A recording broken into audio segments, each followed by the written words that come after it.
All right, so me back for another video.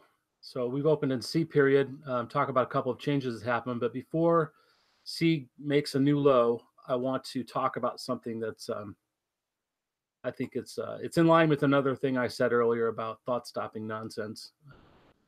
I was taught early on that now, by the way, before it gets lost, I want to point out this is kind of important as well. We'd already traded through this, but I left it there, change the color under it, it's red. That was a short there again on the, it was short at another time, that little area to the tick. Okay. Same with C low here. And this is what I'm going to get to. C low. This was still a tradable area. And I'd made a comment about many instructors and things. They just spew out thought stopping nonsense. And I was taught, and what I'm getting at and why I was prompted to kind of update sort of what's going on from my vantage point, and in line with sort of that got a little, little tood, I guess. Not tood. That's I don't even like talking like that. A little snarky about, the things I've experienced. That's even one reason why I never got into trading to try to help anybody else with it. But I discovered I had so many experiences with different trading room teachers that just sometimes turns my stomach. Okay.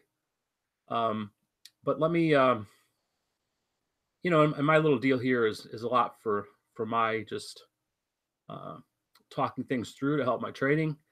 But there's some antecedents possibly here that may be going to play out for me in the future. I don't know, but I'll tell you this: I was taught that um, once you've gone through like a level, well, you can take it off your chart. It doesn't matter anymore.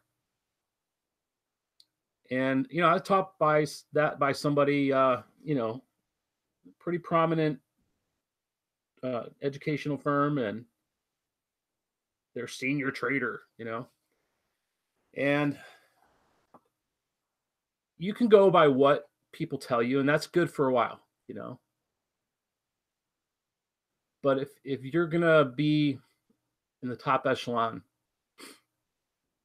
that's still a herd mentality because well, before again we make a new low, because we did just make a new high, went back up here and kind of kicked this out a little bit. We already traded through both of these little zone areas, little regions where there was potential to look for something, and that was very workable. Same down here. We came down here, came back up. So now we come back through this. Okay, C opened up above it. B even got way up here. We were back and forth through this, is my point. But then when C opened up, you could look at this as maybe it was the first time down here. Depending on other things, you can't just do it in an isolated vacuum like, oh, there's a level there, now it's tradable again. It's you got to consider a lot of things. But how many times have I was showing it earlier, I've erased it now, the trend lines on that head and shoulder and expanding triangle situation, basically just trend lines is all any of them are. And here will we bounce again right here? Maybe. I don't know if I'd want to get in front of it. It kind of came down fast, but let's see. Little whippy. Little whippy. But let's see how much further up we'll go. Back through the open of C, or was it just a 3-tick scalp or a 4-tick scalp? I mean, so far that was there. If somebody got filled on one of the lower notes here. I'm full of analogies and lower notes. Okay. Anyway, so taught that once you've been through it and you can just take it off, just pivot points or just things like that, and it's just absolutely not true. Yeah, okay, back to what I was saying about the trend lines and things. We saw that even though there had been some throwover and thing, once we got back above it, there were several places. This is my first video this morning, I think the Globex update, where those lines, they were relevant. And of course, if you were there in the moment, you need to be looking at other things to increase your odds of qualifying them. I am not a mechanical trader. I don't believe. I was taught to be that, at first. And what did I know? I knew nothing, you know. Here's your rules. Memorize these couple of rules, you know. Well, how do you apply rules to randomness, seeming randomness? I mean, there's just so many players, right? And so many different interests. So it seems random, but everybody's got a reason. How do you apply 3, 4, 5 rules? Five's a lot. 2, 3, 4 rules to randomness, to different dynamics that are it's not just 2 or 3, it's not just trending or sideways. There's like dynamics within dynamics, you know. How do you apply like your quote unquote rules to mechanically? Meaning, and what I mean by mechanically is if all the criteria for the rules, these established rules you memorize, are in place, you must take the trade, you know. You can do that, and if they're real, you know, if it happens to be really good and you happen to be a little bit fortunate, the way the market conditions are, you can be, you know, I don't want to say successful, but you can be not failing. You know, that's not failing is not necessarily where you want to be, you know. You want to make some money and you want to be able to not be stressed out about it. But once you learn a lot of things, you can't go by what I mean, it just takes a lot of time and to get a feel for it, getting to know a market, not just the market, just any market specifically. It's like they all have different personalities. And but back to my original point, I'm getting a little long here. My original point is like, you know, again, this worked, right? But why, after it already been through it, did it still work? Well, you know, you could theorize about that and anticipate what happened, like when we got back to this level, you know, and then you know, who was long here and who was short here, and when they had another chance to get out or take a new position, they did. I mean, there's just, who knows? All I know is what I see. Who is it? Larry Pesavento. He's a guy who you know, is somebody to learn something from, or you know, quite a bit from actually. He's got some books and things, but he's got a book called Trade What You See, and that's really true. And it's kind of like if you haven't heard the analogy or the story about, you know, the little girl asked her mother, is like, Mom, why do we tie up the ends of the I don't know, roast, or I can't, I'm not much of a baker, but why do we tie up the whatever when we put it in the oven? The mother says, well, I don't know, that's what my mother used to do. So they went to the grandmother. Grandma, why do we? The mother asks her mother, Mom, why did you always, you know, bind up the ends of the whatever in the pan? And she said, well, that's what my mom used to do. So when they go to the nursing home to visit great grandma, they ask great grandma, and she's still with it a little bit, you know, and she says, well, because when we used to make it, we didn't have a pan big enough. So people just do things because that was what they were taught, and they pass it on. And, you know, I don't know where the people I've heard say this to me got the notion that a level doesn't matter anymore. But you know what I've learned? It does. And it can. Not that it does, it can, you know. So again, like anything on your chart, it's like, it's important, but how important is it? So there you go. I keep saying that, but maybe I'm the one who needs to hear it enough. Maybe I feel doing these videos, I feel a little bit embarrassed about how messy a chart can look. And it's like, well, you know, I can see it. I can see it as it goes and make sense of it. So anyway, moving on. Let's talk about what's kind of seems to be happening here. So we're back below Friday's range. Value is lower, so that's important. We've got a huge selling tail up here in A. So if you know, effectually, it's a pretty good high. But the way the market's been trading, it sort of still, it just seems to be like slipping down a little bit, but it still seems to like not real. It still seems to lack conviction. Now let's move out a bit, take a bigger view. So if you can, I don't want to move these drawings off just yet, but take a look at these. This is just a composite going back to, you know, where we've traded up here, since we've traded up here in a while. And I guess since January 14th. And you can see this big kind of divot with, there's a little mountain in the middle, but these valleys here, right? I'd say one very likely, well, I don't know how likely it is. One very possible situation is that because we got a, so far, good low here. And I have a feeling, just for a number of reasons, again, it's maybe screen time kind of taught me this, that, right now it looks, see how this volume, let me make it bigger.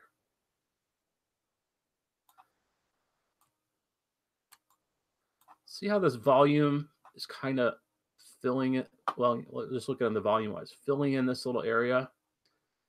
Well, I've been wrong so many times of, thinking, oh, it's going to fill in this area. I mean, I'm right now if I'd say that, but like, the day, there's a lot of day left, and so you could look at it from, well, let me draw a circle. That's probably going to be a better choice. Just a moment. Let me erase that. From up here to here.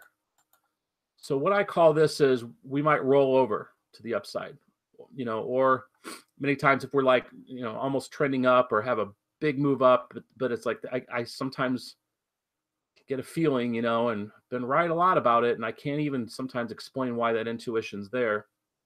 Other times I can, but I can't sometimes. But it'll seem like the market's going to roll over, and that's a term I use. Like it's going to roll over to where we were going one direction for a lot of the day, but now we're going to take out the low. Now, if we've been going up, and vice versa. So I don't know. I just got a feeling that it could even rotate around, or not rotate, but that's going to be a big range to be like quote rotational. But we could just roll over to the upside and just sort of fill this area. But then again, I don't know. We don't have a lot of news so far. It's a holiday. We've got kind of a, relative to many other days, we've got a small range for the day. We're still in the initial balance. We don't have a range extension on one side or the other. And so right now, what do you do? How do you trade this? Well, very carefully. It's like any day. So let me go back to the profile here. I don't know. I don't know what to tell you, because I'm not loving it. I'm not McLoving it. Everything that's going on here. This, I wouldn't say like, oh, put a limit order to go long right here, but this could hold again, and this is the intraday value area low. This is where it might be helpful to use some techniques using a VWAP and just different techniques on very much smaller time framed to get some smaller, have lowered expectations.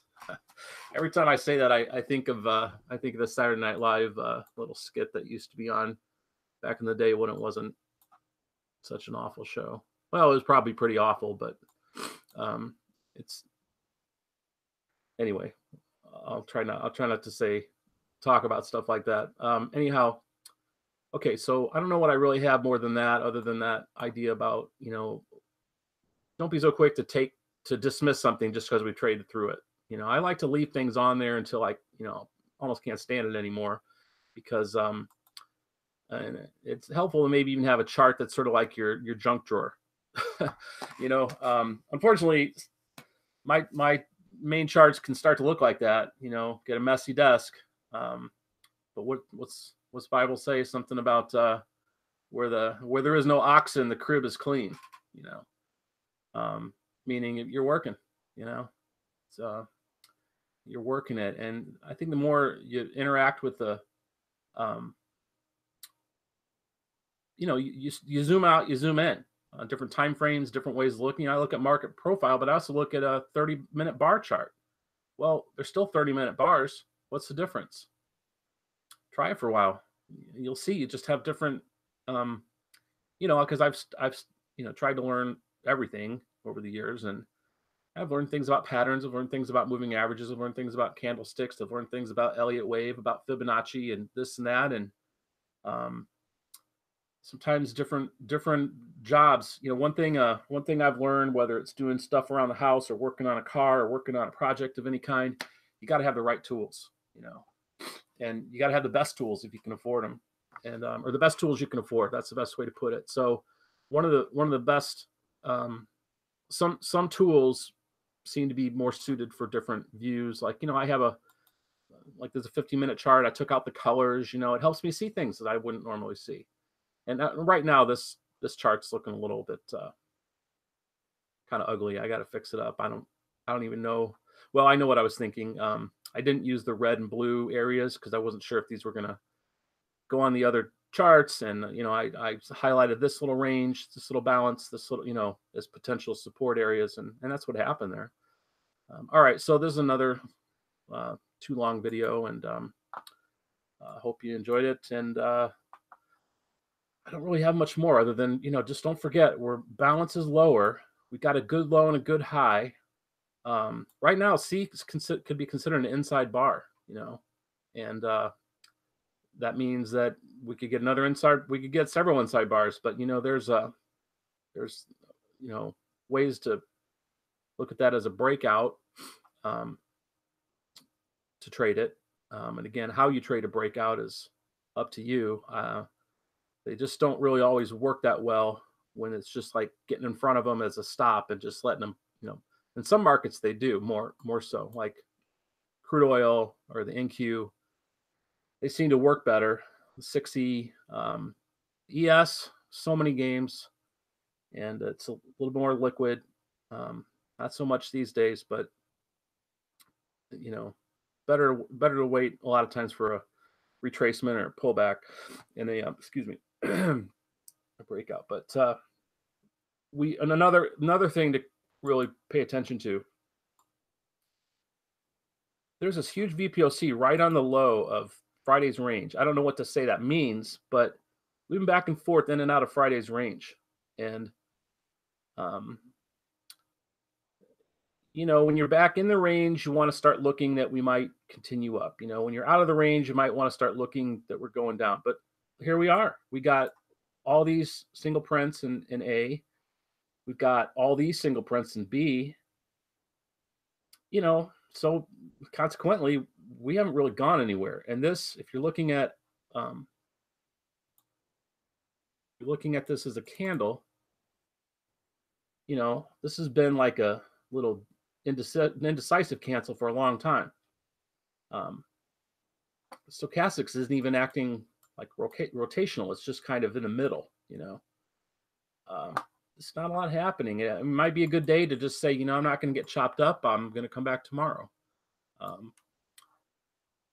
So anyway, I'm just trying to pour out everything I've got to offer,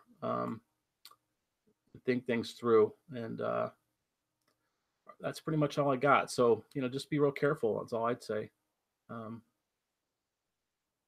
Look at different things. You're trying something new.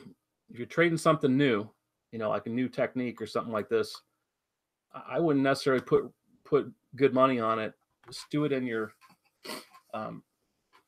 sim program or something, or do it with a contract that's not as like, if I talk about something and you think, oh, that's interesting, and you want to trade it, you practice it first. Practice it in a practice account, or practice it in a market that's, this is $12.50 per contract per tick, and it can get to be an expensive lesson very quickly, if you're just trying something because it looks good and you've never done it before, and now it's a different situation and it seems to be setting up, and you try it and it's like, whack, there's $100, there's $200, whatever you're trading or however much risk you take. And, okay, that's all I got for real. All right. Coming up on a new TBO. I'm tempted to stick around through this, but I appreciate you listening or watching, and maybe I'll see you later. So